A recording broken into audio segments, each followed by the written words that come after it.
Salam sejahtera, terima kasih kerana bersama dengan saya di Nazilin Unity Channel. Beberapa jam selepas Muhyiddin Yassin dilepaskan daripada pertuduhan menerima rasuah ataupun menggunakan kuasa untuk menerima rasuah, akhirnya ini rupa-rupanya yang berlaku. Muhyiddin bebas tuduhan rasuah. Bukti kerajaan tidak campur tangan urusan mahkamah. Rupa-rupanya di sebalik pembebasan Muhyiddin itu, ini cerita terbaik untuk Anwar Ibrahim. Keputusan Mahkamah Tinggi yang melepas dan membebaskan Presiden Bersatu Tan Sri Muhyiddin Yassin atas 4 tuduhan rasuah membuktikan kerajaan perpaduan tidak pernah mencampuri urusan mahkamah. Ahli Jawatan Kuasa Amanah Nasional Faiz Fazil berkata, keputusan hari ini adalah keputusan kehakiman. Justru, ia tidak sepatutnya dikaitkan dengan motif politik. Kononnya kerajaan menzalimi pemimpin pembangkang. Keputusan hari ini adalah keputusan kehakiman. Oleh itu, tidak betul untuk dikatakan motif politik. Proses kehakiman ini menunjukkan kerajaan perpaduan pimpinan Datuk Seri Anwar Ibrahim telus dan tidak mencampuri kehakiman. Dan oleh itu, tidak wajar juga keputusan hari ini dikaitkan dengan referendum terhadap kerajaan perpaduan. Katanya ketika dihubungi Harapan Daily hari ini. Sebelum ini, beberapa pemimpin Perikatan Nasional PN mendakwa penahanan dan pertuduhan terhadap pemimpin Bersatu menjadi bukti bahawa pendakwaan dikenakan bermotif politik. Mereka juga mendakwa kerajaan menzalimi pembangkang. Namun, Perdana Menteri Anwar Ibrahim pada sidang Dewan Rakyat Mac lalu menegaskan tidak campur atau tidak pernah campur tangan terhadap mana-mana kes mahkamah melibatkan pemimpin atau pimpinan ahli politik termasuk daripada UMNO. Sementara itu, Faiz berkata, Muhyiddin yang juga ahli Parlimen Pagoh itu bukan dibebaskan kerana tiada bukti yang mencukupi. Sebaliknya, ada butir-butir kesalahan tidak dinyatakan dengan jelas dalam pertuduhan. Ia adalah kesilapan teknikal dan ketidakpatuhan prosedur semata-mata. Bagaimanapun katanya, keputusan membebaskan Muhyiddin daripada tuduhan tersebut masih boleh dirayu. Keputusan hari ini kecacatan teknikal prosedur kerana gagal patuhi peruntukan kanun acara jenayah supaya pertuduhan yang mengandungi butir-butir dinyatakan dan bukannya dibebaskan sebab tiada bukti yang mencukupi. Sungguh pun begitu, keputusan hari ini masih boleh dirayu dan sebaiknya kita serah kepada kehakiman untuk menentukan, ujarnya lagi. Terdahulu, Muhyiddin dilepas atas 4 tuduhan menggunakan kedudukannya untuk meminta rasuah berhubung RM 232.5 juta bagi partinya Bersatu. Ini berikutan didakwanya tiada mana-mana satu pun daripada tuduhan terbabit mendedahkan kesalahan mengikut Seksyen 23 dalam kurungan 1 Akta SPRM. Pada 30 Mac lalu, Muhyiddin mengaku tidak bersalah di Mahkamah Seksyen di sini atas 4 pertuduhan, menggunakan kedudukannya untuk suapan berjumlah RM 232.5 juta dan 2 pengubahan wang haram sebanyak RM 195 juta antara tahun 2020 hingga tahun 2022 lalu. Ekoran kes itu, Muhyiddin menjadi Perdana Menteri kedua selepas Datuk Seri Najib Razak dituduh atas pertuduhan mengikut peruntukan Seksyen sama di mahkamah itu. Sekian dulu untuk kali ini. Jangan lupa tinggalkan komen anda, tekan butang subscribe. Dengan keputusan Muhyiddin dilepaskan, ini menunjukkan bahawa kerajaan tidak pernah campur tangan urusan mahkamah. Saudara-saudara, itu adalah bukti dan fakta yang benar. Salam sejahtera, terima kasih kerana bersama dengan saya di Nazilin Unity Channel. Disangkakan langit sudah menjadi cerah. Disangkakan Muhyiddin sudah boleh gembira selepas kemarin diberitakan bahawa Muhyiddin telah dibebaskan atas beberapa pertuduhan di mahkamah oleh mahkamah. Namun demikian, rupa-rupanya ini yang ramai tak tahu beberapa jam selepas Muhyiddin dilepaskan daripada pertuduhan menerima rasuah di mahkamah, ini pula yang berlaku. Muhyiddin jangan syok sangat, ada 2 lagi kes belum selesai, kata Lokman Adam di dalam komen beliau di Facebook baru-baru ini. Menurut Lokman Adam, Din jangan syok sangat, hang lepas 4 pertuduhan.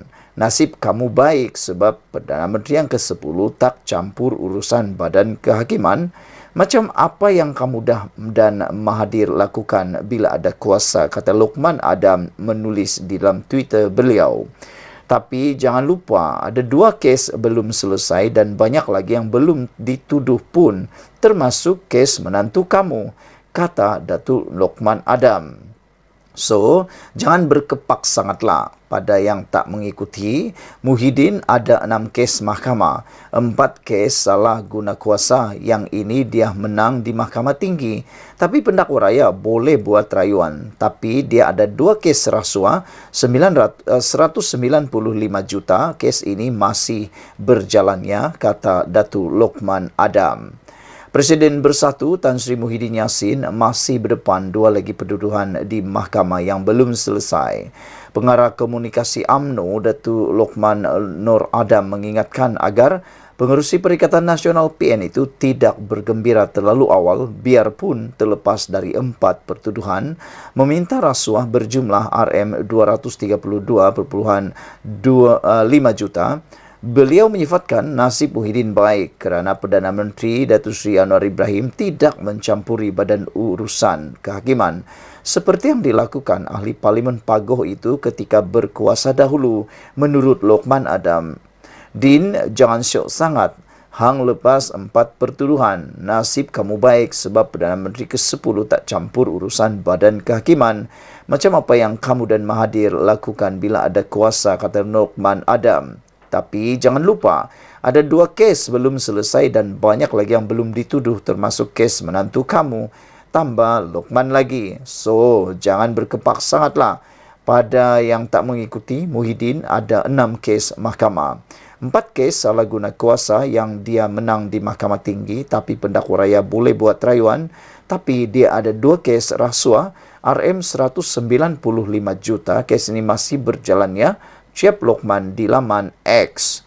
Terdahulu, Mahkamah Tinggi melepas dan membebaskan Muhyiddin atas 4 tuduhan salah guna kuasa dengan menggunakan kedudukannya untuk meminta rasuah berjumlah RM232.5 juta bagi parti itu.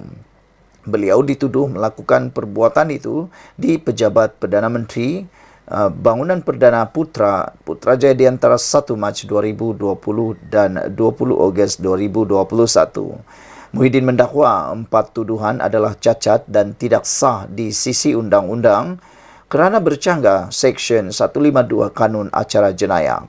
Ini berikutan didakwanya tiada satu pun daripada tuduhan terbabit mendedahkan kesalahan mengikut Seksyen 23 dalam kurungan 1 Akta SPRM. Muhyiddin, 75 tahun ketika menjadi Perdana Menteri ke-8 didakwa menggunakan kedudukan untuk suapan berjumlah RM232.5 juta daripada 3 syarikat iaitu Bukhari Equity Sdn Berhad, Nipturis Sdn Berhad dan Mahfor Sdn Berhad serta Datuk Azman Yusof bagi Bersatu.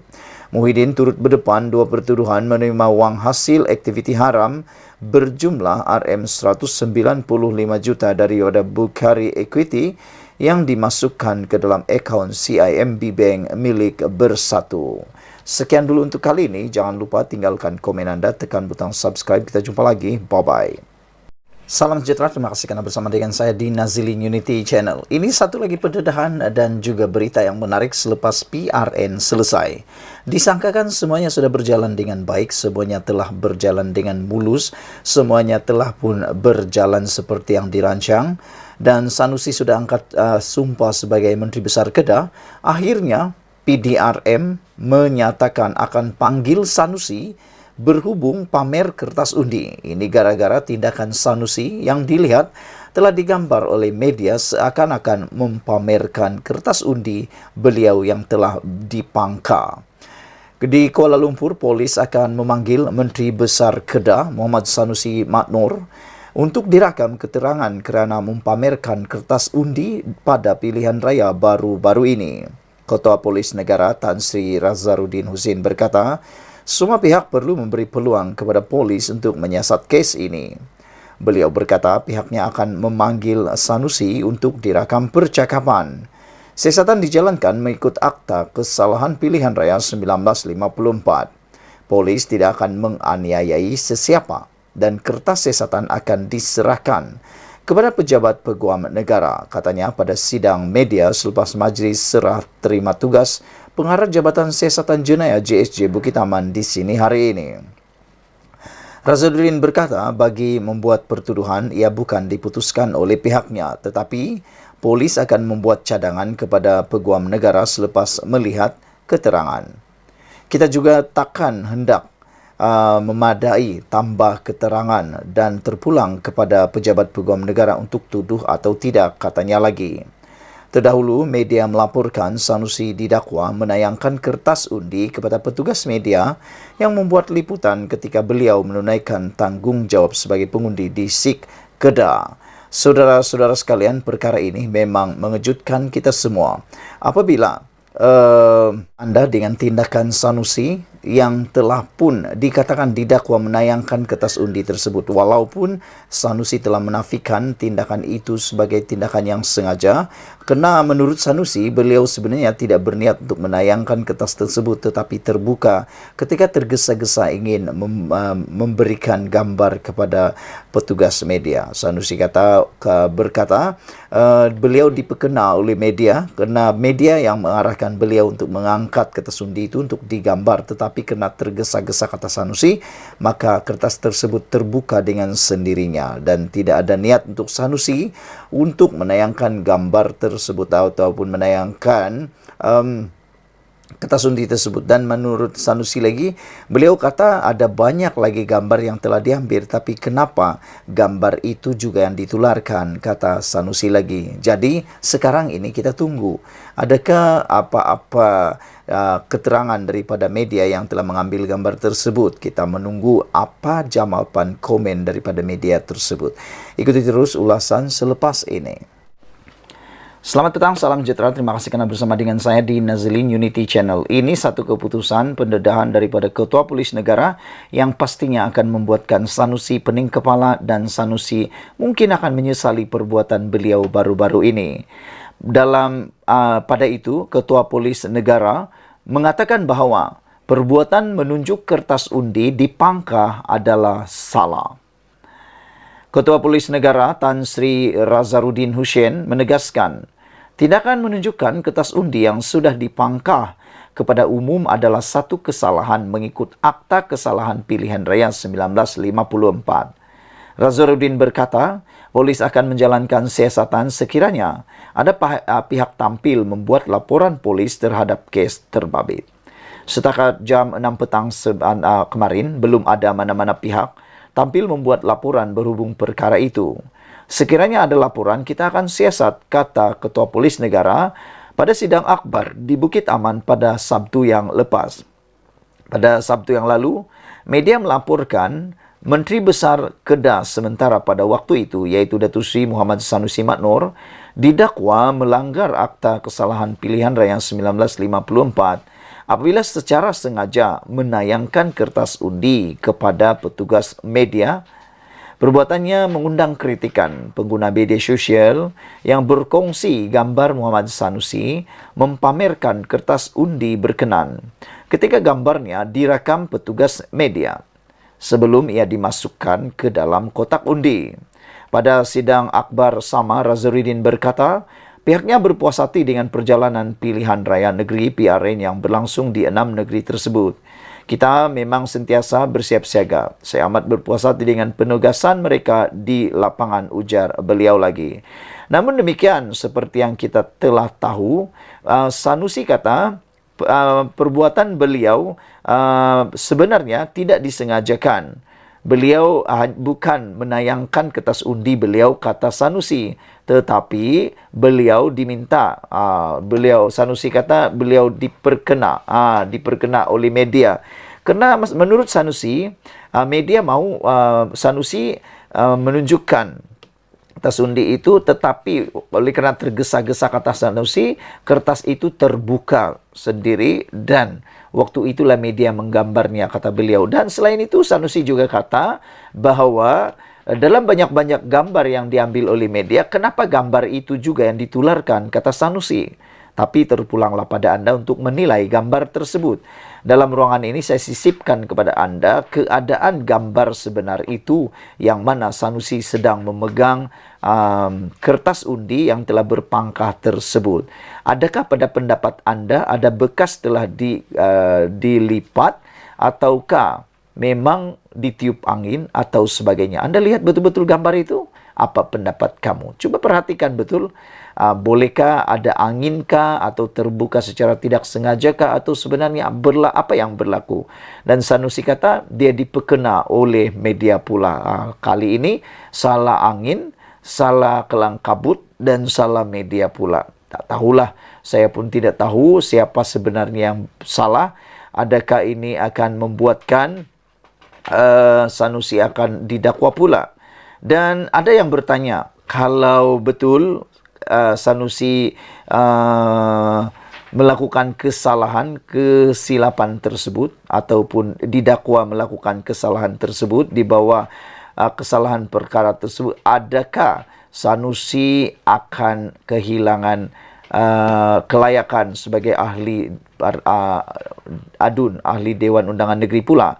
Karena kalau dia bersalah, akta tersebut menyebut kesalahan itu boleh dipenjara sehingga setahun dan denda sehingga RM3.000 atau kedua-duanya sekali. Kita tunggulah nanti adakah orang yang akan melaporkan, dan adakah akan ada siasatan lanjut terhadap Sanusi. Ikuti terus ulasan dalam channel ini. Kita jumpa lagi. Bye-bye.